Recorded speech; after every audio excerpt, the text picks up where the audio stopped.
बसंत, सबसे पहले बात करेंगे काम की खबर की, और एक खबर खेलों से जुड़ी होने वाली है, खेल जगत से जुड़ी होने वाली है। तो देखिए, राजधानी दिल्ली एक बार फिर एक अंतर्राष्ट्रीय खेल आयोजन की मेजबानी कर रही है। 22वीं कॉमनवेल्थ टेबल टेनिस चैंपियनशिप 2026 की शुरुआत आज से हो जाएगी। और बसंत देखिए, सुबह लगभग 9 बजे के बाद, यानी कि थोड़ी देर बाद मुख्यमंत्री रेखा गुप्ता इसका शुभारंभ करने वाली है। और ये प्रतिष्ठित टूर्नामेंट 2 अगस्त तक दिल्ली के त्यागराज स्टेडियम में आयोजित किया जाएगा।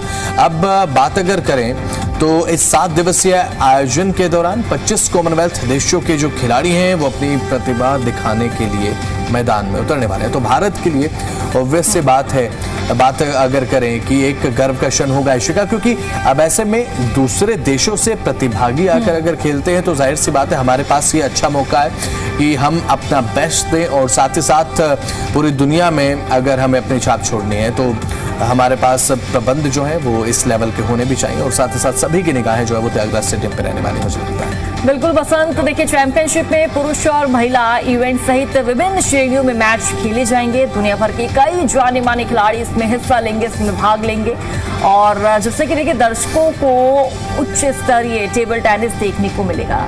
कड़ी प्रतिस्पर्धा, कड़ा कंपटीशन होने वाला है, क्योंकि हर टीम मजबूत प्रदर्शन के इरादे से ही मैदान में उतरेगी। और देखिए बसंत, जो भी देश विदेश से लोग आएंगे, जो भी जितने भी प्लेयर्स आएंगे, उन सबकी एक ही मंशा होगी, एक ही उनका मोटिव रहने वाला है कि भाई जीतना है तो हमें ही जीतना है। बिल्कुल सही बात है। अब ऐसे में भारत अगर मेजबानी कर रहा है तो अब ऐसे में एक होम स्पोर्ट जो होता है वो हमारी टीम के लिए तो है ही, और साथ ही अब ऐसे में देखने की बात होगी कि भाई इस टेबल टेनिस के महामुकाबले में, बाहर टूर्नामेंट में जो अभी फिलहाल कॉमनवेल्थ गेम्स के रूप में आयोजित हो रहा है दिल्ली में, कौन बाजी मारता है। तो दिल्ली में इस अंतर्राष्ट्रीय प्रतियोगिता के आयोजन को लेकर अब खेल प्रेमियों में भारी उत्साह देखने को मिला है। त्यागराज स्टेडियम में अब रोजाना रोमांचक मैच होंगे जहां दर्शक अपने पसंदीदा खिलाड़ियों का हौसला अफजाई तो करेंगे, साथ ही साथ आयोजकों ने खिलाड़ियों और दर्शकों की सुविधा के लिए तमाम तैयारियां जो है वो सुनिश्चित कर ली हैं। बिल्कुल बसंत, सुरक्षा, बैठने की व्यवस्था और तमाम जो अन्य सुविधाएं हैं उन पर भी विशेष फोकस रहने वाला है। ये टूर्नामेंट भारत के लिए महत्वपूर्ण माना जा रहा है। भारतीय खिलाड़ी घरेलू मैदान पर मजबूत प्रदर्शन करने का लक्ष्य रखेंगे। मेजबान देश होने के नाते भारतीय टीम आकर्षण का केंद्र रहेगी।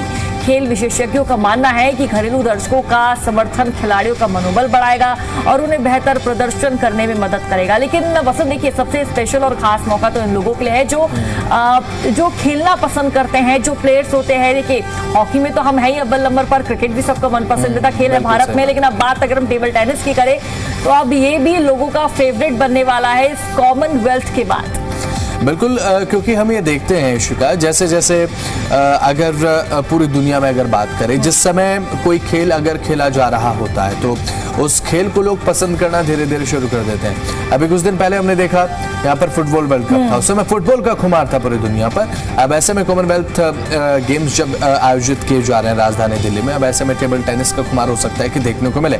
अब यहाँ पर एक चीज ये है, क्योंकि अब अंतर्राष्ट्रीय टूर्नामेंट है, तो जितनी जो फैसिलिटीज जो हम प्रोवाइड कर रहे हैं, they have to be world class also. अब ऐसे में देखने की बात ये रहेगी कि हम कितनी सफलतापूर्वक इस पर अपनी एक स्वर्णिम छाप छोड़ते हैं कि अरेंजमेंट हो तो भारत जैसे हो। बिल्कुल, और जरूर बसंत, भारत के लिए एक बड़ी चुनौती है, क्योंकि कई देश विदेश से लोग आने वाले हैं, इस मैच में हिस्सा लेंगे, प्रतिभागी खेलेंगे, प्रतिस्पर्धा में अपना पूरा जो जज्बा है वो दिखाते नजर आएंगे, और भारत की तरफ से क्या व्यवस्था की जाएगी ये देखना भी बेहद ही महत्वपूर्ण रहने वाला है। तो देखिए, कॉमनवेल्थ टेबल टेनिस चैंपियनशिप को खेल प्रतिभाओं के लिए एक बड़ा मंच माना जाता है। इस प्रतियोगिता के माध्यम से विभिन्न देशों के खिलाड़ी अपनी तकनीक, फिटनेस, कौशल का प्रदर्शन करेंगे। इसके साथ ही आयोजन भाग लेने वाले इस आयोजन में जो देशों के बीच खेल होगा, खेल भावना और आपसी सहयोग को मजबूत भी करेगा। बिल्कुल सही बात है शिका। अब ऐसे में दिल्ली में हो रहे इस आयोजन से खेल पर्यटन को भी बढ़ावा मिलेगा, लोग खेल देखने के लिए भी आएंगे। अब बड़ी संख्या में खिलाड़ी, अधिकारी और खेल प्रेमी राजधानी पहुंच रहे हैं, क्योंकि बड़ी शुरुआत हो रही है। 9 बजे मुख्यमंत्री रेखा गुप्ता जो है इसका शुभारंभ करने वाली हैं। अब स्थानीय व्यवस्थाओं की बात अगर करें, व्यवसायों की बात अगर करें, दोनों को ही मुझे लगता है कि बल मिलता हुआ नजर आएगा। व्यवस्था तो ऑलरेडी की जा चुके हैं, लेकिन जो स्थानीय व्यवसाय हैं, जो छोटे बिजनेसेस हैं, उनको भी बल मिलता हुआ नजर आएगा। पर्यटन गतिविधियों से लाभ हो सकता है, जो सरकार है वो राजस्व जुटाती हुई तो नजर आएगी, क्योंकि जब खेल के माध्यम से पर्यटन आते हैं, पर्यटक आता है, तो जाहिर सी बात है सरकार को भी इसका फायदा राजस्व के तौर पर होता है। वैसे में राजधानी के निवासियों के लिए ये विश्व स्तरीय टेबल टेनिस मैचों को करीब से देखने का एक सुनहरा मौका भी है। बिल्कुल बसंत, 7 दिनों तक ये चलने वाला है और 7 दिनों तक चलने वाली इस चैंपियनशिप में रोमांचक मैचों के साथ साथ खेल भावना और कंपटीशन का शानदार प्रदर्शन देखने को मिलेगा। तो देखिए, अब मुख्यमंत्री रेखा गुप्ता थोड़ी देर बाद इसका शुभारंभ करेंगे और उसके बाद अब देखना होगा जनता कितनी एक्साइटेड नजर आती है कॉमनवेल्थ में टेबल टेनिस को देखने के लिए। बसंत, बहरहाल आगे बढ़ते हैं और बात अब स्कूल से जुड़ी एक जानकारी की करेंगे, महत्वपूर्ण खबर की करेंगे। देखिए, राजधानी दिल्ली के स्कूलों में बच्चों की सुरक्षा व्यवस्था को लेकर एक बड़ी और चिंताजनक तस्वीर सामने आई है। वो तस्वीर क्या है बसंत, बताइए। बिल्कुल, अब ऐसे में एक अभियान चलाया गया, बाल संरक्षण माह, जिसके तहत चलाया गया विशेष जांच अभियान में राजधानी के सैकड़ों स्कूलों का निरीक्षण किया गया। सुरक्षा मानकों पर वो खरे नहीं उतर पाए। अब एलजी तरनजीत सिंह संधू की बात करें, मुख्यमंत्री रेखा गुप्ता की बात करें, इन्हीं के निर्देश पर 13 से 24 जुलाई के बीच में, यानी कि बीते दिनों में 1677 स्कूलों का सर्वे किया गया था। इसमें 774 स्कूल इश्विका ऐसे मिले हैं जिनमें सिक्योरिटी पैरामीटर्स की हम बात करें, सुरक्षा व्यवस्था की बात करें, सुरक्षा से जुड़ी हुई कमियां पाई गई हैं वहां पर। अपने आप में ये गंभीर है।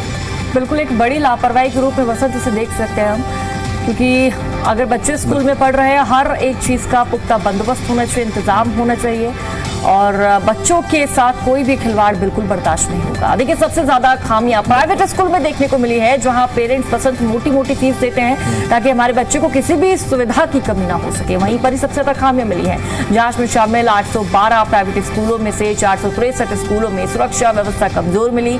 790 सरकारी स्कूलों में से 270 में भी कमियां दर्ज की गई है। और ये जो जांच है वो राष्ट्रीय बाल अधिकार संरक्षण आयोग यानी कि NCPCR, दिल्ली बाल अधिकार संरक्षण आयोग और साथ ही साथ पोक्सो अधिनियम के तहत तैयार स्टूडेंट सेफ्टी चेकलिस्ट के आधार पर की गई है। बिल्कुल देखिए, अभियान में सरकारी, प्राइवेट, सरकारी सहायता प्राप्त NCD, NDMC और दिल्ली कंटोनमेंट बोर्ड के स्कूलों को शामिल किया गया। जांच टीमों में शिक्षा विभाग, महिला एवं बाल विकास विभाग, दिल्ली पुलिस अभिभावकों के प्रतिनिधि और स्कूल प्रबंधन के अधिकारी भी मौजूद रहे। अब ऐसे में अधिकारियों का साफ कहना है कि जिन स्कूलों में कमियां मिली हैं उन्हें तत्काल सुधार के निर्देश दिए जा चुके हैं। इसके साथ ही तय समय सीमा के भीतर दोबारा निरीक्षण भी किया जाएगा ताकि सुरक्षा मानकों को अच्छे तरीके से यहाँ पर देखा जा सके। कागजों तक वो सीमित न रहे बल्कि स्कूलों में अच्छे तरीके से इंतजाम भी हो।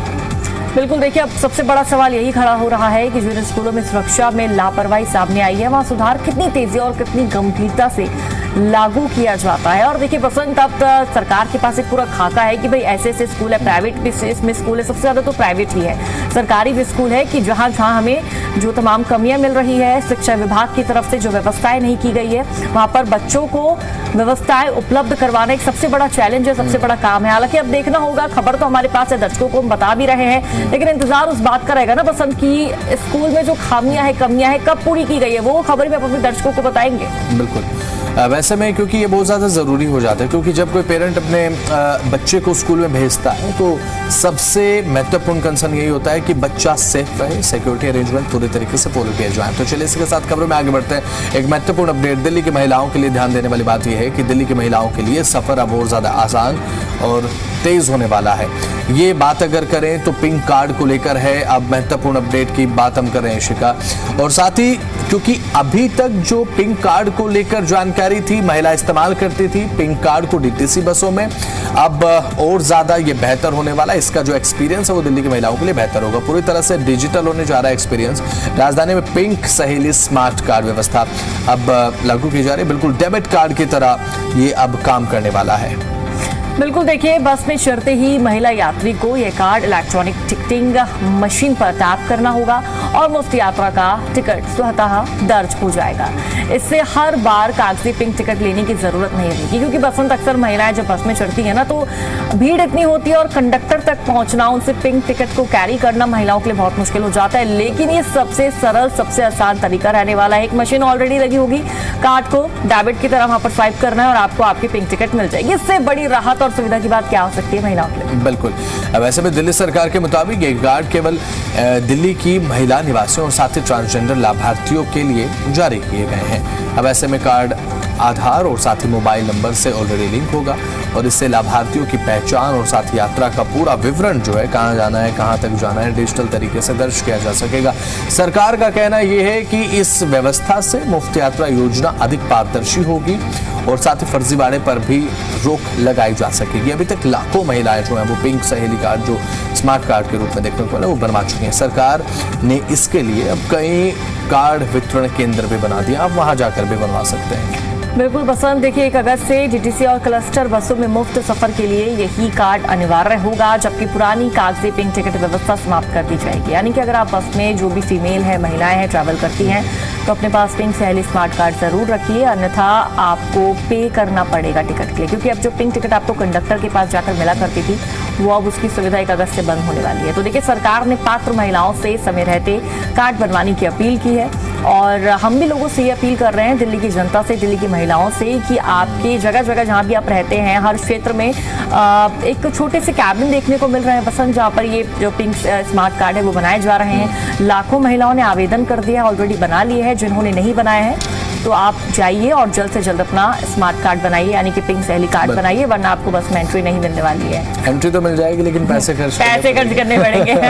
ये महत्वपूर्ण है। तो चलिए इसी के साथ खबरों में आगे बढ़ते हैं। एक महत्वपूर्ण अपडेट ये है कि दिल्ली वासियों के लिए लंबे इंतजार के बाद एक बहुत बड़ी राहत आई है। जी हाँ, राजधानी का बहुप्रतीक्षित, जिसका बहुत समय से इंतजार हो रहा था, बारापुला फेज 3 फ्लाईओवर अब पूरी तरह से तैयार हो चुका है और अगले महीने में भी अगस्त के पहले सप्ताह में ये शुरू हो जाएगा हम लोगों के लिए।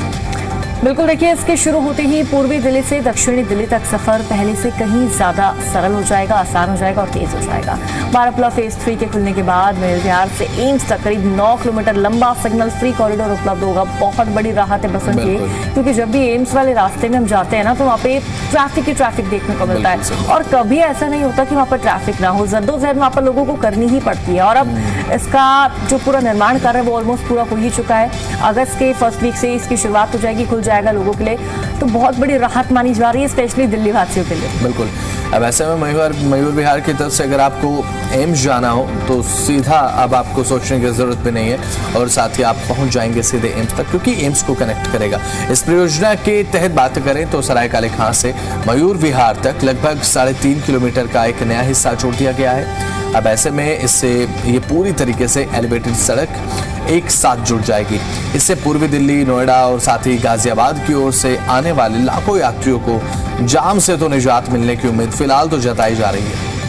बिल्कुल, देखिए परियोजना वर्ष 2014 में स्वीकृत हुई थी, लेकिन भूमि अधिग्रहण, पर्यावरणीय मंजूरियों और अन्य तकनीकी अड़चनों के कारण इसमें वर्षों की देरी हुई। अब निर्माण कार्य पूरा हो चुका है। पीडब्ल्यूडी उद्घाटन की तैयारियों में जुटा हुआ है। अधिकारियों का मानना है कि फ्लाईओवर शुरू होने के बाद सराय काले खां, डीएनडी फ्लाई वे, रिंग रोड और आश्रम जैसे प्रमुख ट्रैफिक पॉइंट्स पर दबाव कम होगा, जिससे लोगों का समय और ईंधन दोनों की बचत होगी। अब ऐसे महत्वपूर्ण चीज़ तो यही है कि अब ऐसे में अब नया रोड निर्माण हो रहा है। अब ऐसे में बारापुला फेज 3 अगर फ्लाईओवर शुरू हो जाता है तो जाहिर सी बात है जो जगह हमने आपको बताई है वहाँ रहने वाले लोगों के लिए बहुत ज़्यादा इजी सफ़र हो जाएगा वहाँ तक के लिए, क्योंकि अभी जाम की जो कंडीशन है वो बहुत ज़्यादा देखने को मिलती है। और जब भी कोई फ्लाईओवर अपना कंट्रीब्यूट करता है किसी जाम भरी सिटी में, दिल्ली की अगर हम बात करें, नोएडा की बात अगर करें, तो ये बहुत बिजी एरियाज हैं। अब कोई भी फ्लाईओवर बनता है, कोई भी रोड कंस्ट्रक्ट होता है तो जाहिर सी बात है उसका कंट्रीब्यूशन रहता है कि भाई ट्रैफिक के दबाव को थोड़ा कम किया जाए। तो चलिए इसी के साथ अब खबरों में आगे बढ़ते हैं। दिल्ली की राजनीति की बात करें और आने वाले चुनाव की बात करें तो एक बड़ा असर इसमें ये खबर आपको बताने वाली है। बिल्कुल, देखिए खबर क्या है समझिए ध्यान से। राजधानी में मतदाता सूची के विशेष गहन पुनरीक्षण यानी कि SIR के दौरान ऐसे संकेत मिले हैं कि 20 लाख से ज्यादा वोटर नई सूची से बाहर हो सकते हैं। आखिर इसकी वजह क्या है कि इन लोगों के नाम कट सकते हैं और अब आगे क्या होने वाला है, इस खबर में आपको आसान शब्दों में समझाते हैं। वसंत, क्या पूरा मामला आप दर्शकों को बताइए। बिल्कुल। अब ऐसे में दिल्ली में चुनाव आयोग की ओर से मतदाता सूची का स्पेशल इंटेंसिव रिवीजन यानी कि SIR लगातार चल रहा है। इस प्रक्रिया के तहत हर मतदाता का सत्यापन किया जा रहा है कि वो ठीक है, कहीं अवैध तो नहीं है, कहीं फर्जी जाली वोट तो नहीं है, ताकि मतदाता सूची पूरी तरीके से प्योर हो, अपडेटेड हो और कितने वोट कर सकते हैं वो बताते हैं आपको। बिल्कुल, देखिए सूत्रों के अनुसार अब तक की जांच में सामने आया कि 15 से 20% मतदाता तो दिल्ली छोड़ चुके हैं या उनका निधन हो चुका है।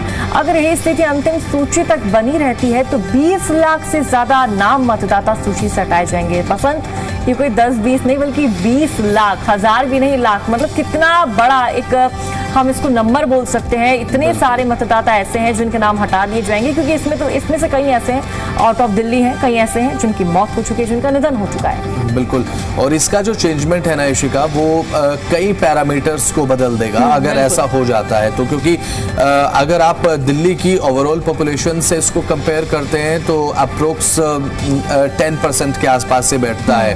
अब ऐसे में अगर इतने वोट कट जाते हैं तो ओवरऑल वोटिंग परसेंटेज पर इसका असर दिखेगा, बहुत ज्यादा असर दिखेगा, क्योंकि 10% अगर वोट कट गए जो कि अवैध तरीके से अभी वोटर लिस्ट में जुड़े हुए थे, जो कि एक आंकड़े में अपना कंट्रीब्यूशन ये कर रहे थे कि इतने वोट पोल नहीं हुए हैं, वो पूरी तरीके से चेंज हो जाएगा, वो एक अलग डायमेंशन में चली जाएगी पूरी बात। तो अब दिल्ली की मौजूदा मतदाता सूची में 1,45,10,298 मतदाता दर्ज हैं और इन सभी को एन्यूमरेशन फॉर्म वितरित किए जा चुके हैं, लेकिन अभी तक केवल 43.39% फॉर्म ही जमा हुए हैं। यानी आधे से ज्यादा मतदाताओं का सत्यापन अभी भी बाकी है। BLO की जांच में फिलहाल क्या मिला है ये आप जानिए। घर घर जाकर सत्यापन कर रहे BLO अधिकारियों को कई ऐसे मामले मिले हैं जहां मतदाता का निधन हो चुका है। कई लोग दिल्ली छोड़कर दूसरे शहरों या राज्यों में जा चुके हैं। कई पते पर संबंधित मतदाता मिल ही नहीं रहे हैं। ऐसे मामलों की जानकारी राजनीतिक दलों के साथ भी साझा की जाएगी ताकि प्रक्रिया पूरी तरह से पारदर्शी रहे। कितने वोटरों पर सवाल खड़े हो रहे हैं, बसंत बताइए। बिल्कुल, अब सत्यापन के दौरान कुछ ऐसे नाम भी सामने आए हैं जिनका रिकॉर्ड वर्ष 2002 की मतदाता सूची में या फिर अन्य राज्यों के उपलब्ध डेटा से मेल नहीं खा रहा। बताया जा रहा है कि ऐसे मामलों की अलग अलग जांच भी की जा रही है। अब ऐसे में यदि कोई मतदाता अपने दस्तावेज और निवास का सत्यापन समय पर नहीं करा पाता तो उसका नाम कई मतदाता सूची से हटाया जा सकता है। अब ऐसे में ये जो नई मतदाता सूची होगी तो ऐसे में आप ये पहले से एक्सपेक्टेशन अपने रखिएगा कि अगर नए पते के हिसाब से आपकी जो डिटेल्स हैं वो अगर आप सबमिट नहीं कराते हैं एडमिनिस्ट्रेशन की नज़रों में तो आपका जो नाम है वो नई वोटर लिस्ट से, अपडेटेड वोटर लिस्ट से हट सकता है।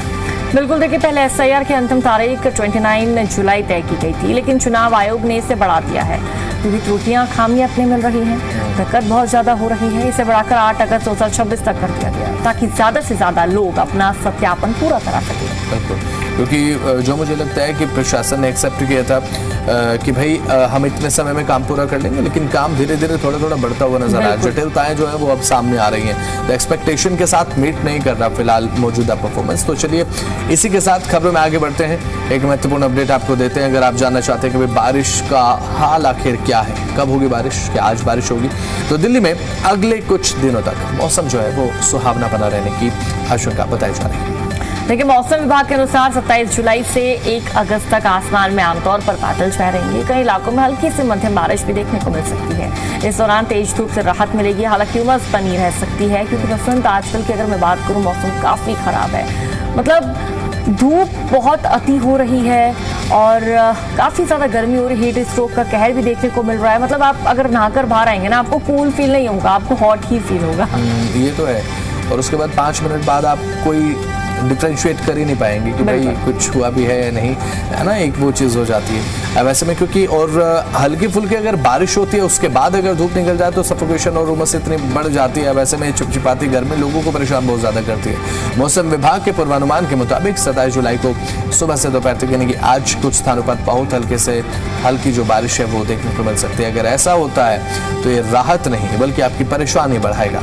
अब ऐसे में क्योंकि उसके बाद अगर धूप निकलती है तो उमस जो है बहुत ज़्यादा बढ़ जाएगी। अब ऐसे में इस दौरान 20 से 30 किलोमीटर प्रति घंटे की रफ्तार से हवाएं अगर चलती हैं तो थोड़ी सी राहत आप मानकर चलिए रहेगी।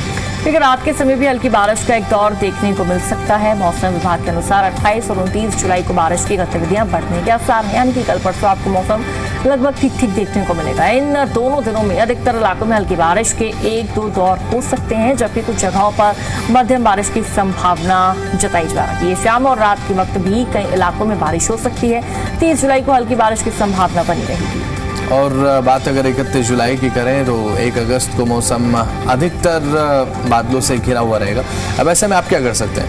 बारिश होने की दुआ ही कर सकते हैं, क्योंकि अभी फिलहाल मौसम विभाग तो कह रहे हैं कि आने वाले 4 दिनों में बहुत ज़्यादा बारिश तो आपको देखने को नहीं मिलेगी। आप चाय पकौड़े खा पाएँ शाम के समय ऑफिस के बाद, तो अभी फिलहाल घर से निकले तो छाता लेकर निकले और उम्मीद पर दुनिया कायम है, उम्मीद लगाए रही है। मानसून एक बार फिर से मेहरबान होगा, मुझे लगता है कि 1 हफ्ते बाद, है ना। और मौसम विभाग के अनुसार इस दौरान दिल्ली का जो अधिकतम तापमान है करीब 32 से 34 डिग्री रहेगा। ये आप शुक्र मनाइए, क्योंकि वो 40 डिग्री नहीं है, लेकिन ये 32 से 34 30 इस तरीके से कर देता है लोगों को। ये 40 जैसे ही कर देता है, फील लाइक 40 हो जाता है। बिल्कुल। और देखिए, न्यूनतम तापमान 22 से 25 डिग्री सेल्सियस के बीच रहने की संभावना है। हवा की दिशा में बदलाव के साथ साथ दक्षिण पश्चिमी और दक्षिण पूर्वी हवाएं भी चलेगी। इधर देखिए, रविवार भी आपने देखा, यानी कि कल वीकेंड का डे था, छुट्टी का दिन था। रविवार को दिन भर आसमान में सूर्यदेव ने अपने तीखे तेवर दिखाए। मानसून के सक्रिय होने की उम्मीद के बीच दिल्लीवासियों को बारिश का इंतजार रहा, लेकिन गर्मी ने लोगों की सारी उम्मीदों पर पानी फेर दिया। क्योंकि बसंत कल बहुत ज्यादा गर्मी थी। देखिए, लोग यही बोल रहे, बसंत सूर्यदेव तो मेहरबान है, इंद्रदेव कब मेहरबान होंगे? अब वो मुझे लगता है कि इंस्टॉलमेंट में आ रहे हैं, है ना। क्योंकि अब मानसून का मौसम तो है। अब ऐसे में मानसून ने कवर भी पूरे इंडिया को कर लिया, लेकिन उसके बाद भी बीच में थोड़ी इनएक्टिविटी जो है वो देखने को जरूर मिल रही है। तो चलिए अब इसी के साथ खबरों में आगे बढ़ते हैं। बात अगर करें पेट्रोल डीजल की, तो पेट्रोल डीजल के दाम सबसे पहले आपको हम बताते हैं। बात पेट्रोल की करें तो पेट्रोल आपको मिलेगा दिल्ली में 102 रुपये 12 पैसे प्रति लीटर के हिसाब से। डीजल 95 रुपये 20 पैसे प्रति लीटर आपको मिलेगा। सीएनजी की बात करें तो 83.09 प्रति किलोग्राम के हिसाब से आपको मिलने वाली है। बिल्कुल बसंत, नोएडा गुरुग्राम का क्या हाल है वो भी दर्शकों को बता देते हैं। नोएडा में पेट्रोल की कीमत 102 रुपये 12 पैसे, डीजल 95 रुपये 56 पैसे, सीएनजी 91 रुपये 70 पैसे। वहीं बात गुरुग्राम की करें तो 102 रुपये 97 पैसे है, डीजल की 95 रुपये 44 पैसे है, सीएनजी 88 रुपये 12 पैसे आपको सीएनजी का दाम मार्केट में मिल जाएगा। तो चलिए अब पेट्रोल डीजल के दाम तो आपको हमने बता दिए हैं। अब ऐसे में लोगों का विशेष ध्यान और विशेष मांग जो हमारे शो में होती है कि भाई सोने चांदी के दाम आज भी क्या है, वो जरा बता दीजिए। सोने चांदी के जो ताज़ा भाव है वो आपके स्क्रीन पर आपको इस समय दिखाई दे रहे हैं। गोल्ड के जो दाम है वो 1,44,920 रुपये प्रति 10 ग्राम 24 कैरेट के हिसाब से है। बिल्कुल। वहीं बसंत, चांदी की अगर हम दाम की बात करें तो 2,39,900 रुपये प्रति किलोग्राम आपको मार्केट में चांदी मिलेगी। तो चांदी और सोने के रेट ज़्यादा फ्लक्चुएट तो नहीं हो रहे हैं। हाल फिलहाल में जो स्थिति देखने को मिल रही थी वही अभी देखने को मिल रही है, क्योंकि पहले हमने जब बसंत देखा था 5 से 6 महीने पहले एकदम से भाव बढ़ जाता था, फिर एकदम से भाव गिर जाता था, लेकिन अब जो दाम है वो स्थिर हो चुके हैं। अब ऐसे में लोगों की भावनाएं भी सोने चांदी को लेकर मुझे लगता है कि स्थिर हो चुके हैं कि अभी नहीं खरीदना है ना। क्योंकि प्रधानमंत्री मोदी ने बोला था, मोदी ने अपील भी की है कि भाई अभी तो ना ही खरीदे तो अच्छा होगा, लेकिन उसके बावजूद भी ये इंडिया है बॉस, यहाँ पर ऐसी अपील जो है वो होती तो है, लेकिन लोग मानते कितना है इसका भी ग्राउंड पर। क्योंकि आगे फेस्टिव सीजन आ रहा है, रक्षाबंधन आ रहा है, फेस्टिवल्स आ रहे हैं, तो ऐसे में खरीदारी तो बढ़ जाती है, खरीदारी बढ़ेगी।